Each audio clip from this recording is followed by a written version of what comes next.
നമുക്ക് വരുന്ന miscellaneous transactions, cash conveyance, mail conveyance, acquittance roll payment, അതെല്ലാം എങ്ങനെയാണ് IT 2.0 എൻ്റർ ചെയ്യുന്നതെന്നുള്ളതാണ് ഇപ്പോൾ കാണിക്കുന്നത്.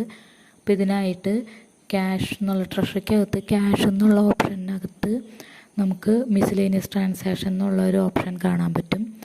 ആ ഓപ്ഷൻ എടുക്കുമ്പോൾ അതിനകത്ത് നമുക്ക് ട്രാൻസാക്ഷൻ ടൈപ്പ് ഉണ്ടാവും. Receipt side payment, receipts payments, അതിൽ പേയ്മെൻറ്റ് സെലക്ട് ചെയ്യുക. ട്രാൻസാക്ഷൻ മോഡ് ഉണ്ടാവും, അതിനകത്ത് നമ്മൾ ക്യാഷ് സെലക്ട് ചെയ്യുക.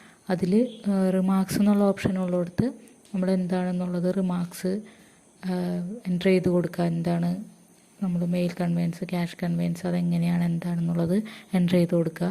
അതിന് ശേഷം account കോഡുണ്ട്.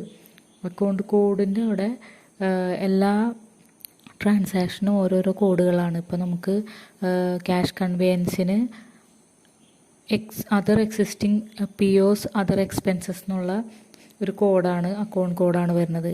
Existing post offices other expenses, ആ കോഡിനകത്താണ് നമുക്കിപ്പോൾ ക്യാഷ് കൺവെയൻസിൻ്റെ ട്രാൻസാക്ഷനെല്ലാം ആ കോഡിനകത്താണ് വരുന്നത്. അപ്പോൾ അതിൽ പിന്നെ നമ്മൾ എമൗണ്ട് എത്രയാണെന്നുള്ളത് അടിച്ചു കൊടുക്കുക.